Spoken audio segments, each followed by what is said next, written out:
નમસ્કાર ગુજરાત ખબર YouTube channel માટે તમારું સ્વાગત છે। રોજ આવા નવા તાજા સમાચાર જોવા માટે ગુજરાત ખબર યુટ્યુબ ચેનલને સબસ્ક્રાઇબ કરો અને જો તમને આજના વિડીયો પસંદ આવે તો વિડીયોને લાઇક કરો અને ચેનલને સબસ્ક્રાઇબ કરો।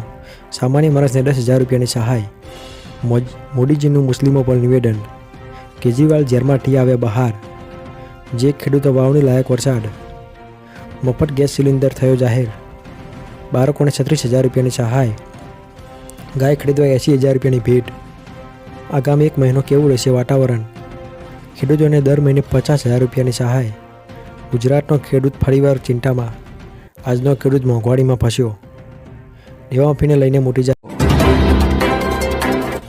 સામાન્ય માણસને 10,000 રૂપિયાની સહાય, ગુજરાતમાં દરેક ખેડૂત મજૂરો અને મધ્યમ વર્ગના પરિવારો માટે ગુજરાત સરકાર આપે રાહતના સમાચાર। હવેથી જનધન યોજનામાં ખેડૂતો, મજૂરોને અને મધ્યમ વર્ગના પરિવારોને 10,000નો બેંક ઓવરડ્રાફ્ટ આપવામાં આવશે। જ્યારે 10,000 રૂપિયાની સહાય મેળવવા માટે જનધન બેંક એકાઉન્ટ હોવું ફરજિયાત છે। જ્યારે પહેલાં આ યોજના હેઠળ 5,000 રૂપિયા સહાય આપવામાં આવતી હતી, તે હવે વધારીને 10,000 રૂપિયા કરવામાં આવી છે। મોદીજીનું મુસ્લિમો પર નિવેદન, જો પીએમ મોદી આવશે તો તેમનો નાશ કરી દેશે, તમે આ અંગે શું કહેવા માગો છો? જેના જવાબમાં પીએમ મોદીએ કહ્યું કે હું લગભગ 25 વર્ષથી સરકારનો વડા છું।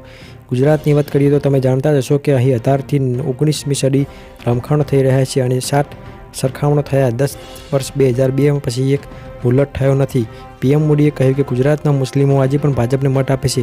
આજે હું પહેલીવાર કહી રહ્યો છું કે મુસ્લિમ સમુદાયના શિક્ષિત લોકોએ આત્મમંથન કરવું જોઈએ। કેજરીવાલ જેલમાંથી બહાર આવ્યા, કસ્બા ચૂંટણી વચ્ચે આમ આદમી પાર્ટીને મોટી રાહત મળી છે। પાર્ટીના ટોચના નેતા અને દિલ્હીના મુખ્યમંત્રી અરવિંદ કેજરીવાલને સુપ્રીમ કોર્ટમાંથી 1 જૂન સુધી વચગાળાના જામીન મળી ગયા છે। જસ્ટિસ સંજીવ ખન્ના અને જસ્ટિસ દીપાંકર દત્તાની બેન્ચે શુક્રવારે આ નિર્ણય આપ્યો હતો અને જણાવી દઈએ કે દિલ્હીમાં 25મી મેના રોજ 6થા મતદાનનું મતદાન છે। તે પહેલાં કેજરીવાલને જામીન મળવી આમ આદમી પાર્ટી માટે મોટી કોઈ જાહેરાતથી ઓછી નથી।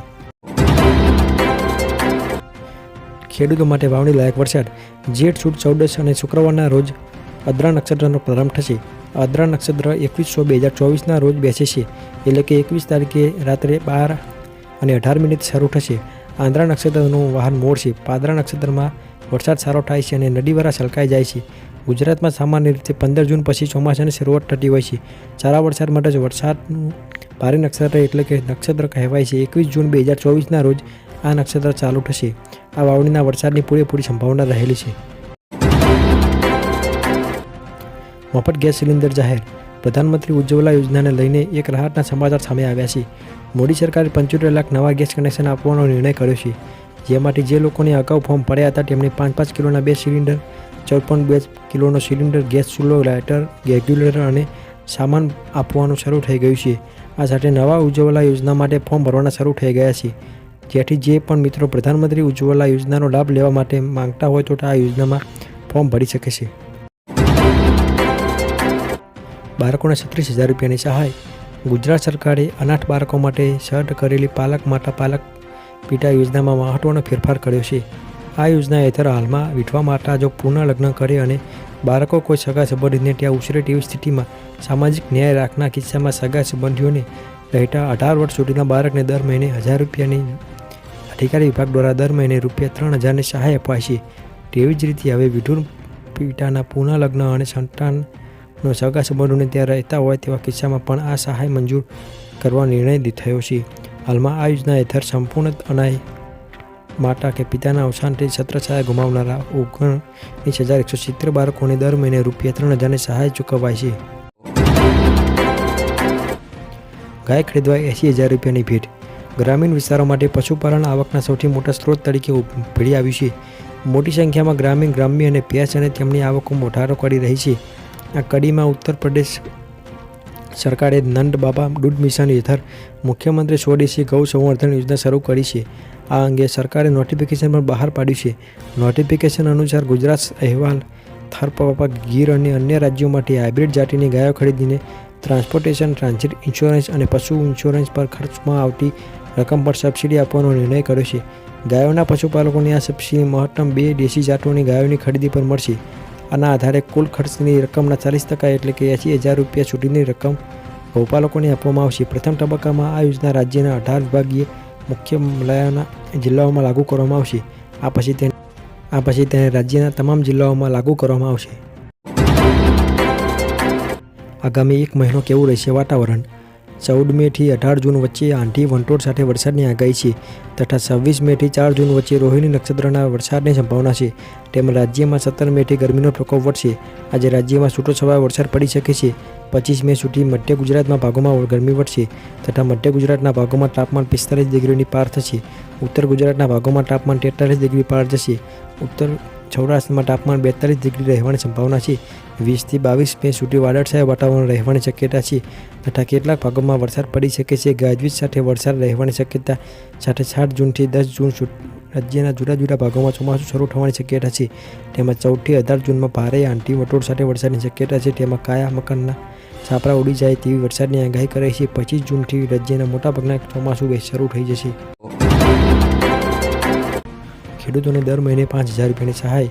જો તમે નિવૃત્તિ પછી એટલે કે 60 વર્ષ પછી દર મહિને માત્ર 210 રૂપિયા જમા કરીને મહત્તમ 5,000 રૂપિયા પ્રતિ માસ પેન્શન મેળવી શકો છો. અને આ સરકારી યોજનાનું નામ છે અટલ પેન્શન યોજના, જેમાં દર મહિને ખાતરીપૂર્વક પેન્શન આપવામાં આવે છે. વર્તમાન નિયમો અનુસાર જો તમે મહિને 5,000 રૂપિયા પેન્શન મેળવવા માંગતા હોય તો તમારે દર મહિને 210 રૂપિયાનું રોકાણ કરવું પડશે. અથવા તો તમારે જો તમે દર મહિને 1,000 રૂપિયાનું પેન્શન મેળવવા માંગતા હોય તો તમારે દર મહિને માત્ર 42 રૂપિયાનું રોકાણ કરવું પડશે. જ્યારે આ યોજનામાં 60 વર્ષ સુધી રોકાણ કરવાનું હોય છે. ગુજરાતનો ખેડૂત ફરીવાર ચિંતામાં. ગુજરાતમાં માવઠાની મારથી ખેડૂતોની મુશ્કેલીમાં વધારો થયો છે. કમોસમી વરસાદના કારણે ઉત્તર ગુજરાત, મધ્ય ગુજરાત, દક્ષિણ ગુજરાત અને સૌરાષ્ટ્રના કેટલાક વિસ્તારોમાં ખેડૂતોના ઊભા પાક નુકસાન થયું છે. ત્યારે ગુજરાત સરકારે ખેતી પાકને થયેલા નુકસાનનું સર્વે કરતા સૂચના આપી છે.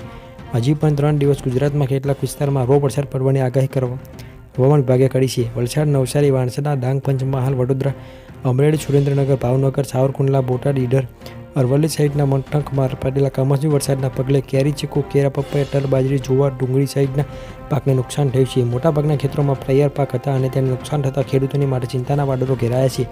જોકે ગુજરાત સરકારના કૃષિ પ્રધાન રાઘવજી પટેલે કહ્યું કે ખેતીવાડીમાં નુકસાન થયું હોય તો સર્વેનું કામ ચાલુ કરવા સૂચના આપી છે. આજનો ખેડૂત મોંઘવારીમાં ફસ્યો. 2 વર્ષ પહેલાં મગફળીનું બિયારણ 1,000 થી 1,200 રૂપિયા મળતું હતું, ત્યારે આજે ડબલ થઈને 2,200 થી 2,400 રૂપિયા પહોંચ્યું છે. તે જ રીતે 2 વર્ષ પહેલાં 1 એકર જમીન ખેડૂતોના રૂપિયા પ્રતિ કલાકે 800 રૂપિયા હતા, પણ તેમાં ભાવ વધારો કરતાં 1,200 રૂપિયા પહોંચ્યા છે. વધુમાં 2 વર્ષ પહેલાં પ્રતિ દિવસ ખેત મજૂરનું વેતન 150 થી 200 રૂપિયા હતું, આજે 250 થી 350 રૂપિયા થયું છે. રાસાયણિક દવા ખાતરોમાં 2 વર્ષ પહેલાં આજની તારીખથી કિંમતોમાં 30% વધારો થયો છે. આમ વધી જતી મોંઘવારીને કારણે દિવસે ને દિવસે ખેડૂત દેવાદાર બનતો જાય છે. દેવા માફીને લઈને મોટી જાહેરાત. ખેડૂત માટે સૌથી મોટા સમાચાર આવ્યા છે. ખેડૂતોના દેવા માફીને લઈને મોટા સમાચાર સામે આવ્યા છે. ગુજરાતમાં કુલ 43 લાખ ખેડૂતો એવા છે જેના માટે અત્યારે દેવું છે. આ ખેડૂતોનું દેવું એમને નહીં થઈ જતું. આવી કુદરતી આફતો વારંવાર આવે છે. અતિવૃષ્ટિ સર્જાઈ જાય છે અને ખેડૂતોનો પાક નિષ્ફળ જાય છે. વાવાઝોડા પણ આવી જાય છે. તેમજ ખેડૂતોને નકલી બિયારણનો પણ શિકાર થઈ જતા હોય છે, જેના કારણે મિત્રો પાક નિષ્ફળ જાય છે. આ તમામ આફતોને કારણે ખેડૂતોના પાકને નુકસાન થાય છે. ખેડૂતોને પૂરતું વળતર મળતું નથી. સરકાર પણ પૂરતું વળતર આપતી નથી. તેથી મિત્રો બજેટમાં ખેડૂતોને આશા હતી કે ખેડૂતોને બજેટ 2024ની અંદર દેવા માફીમાં રાહત આપવામાં આવશે.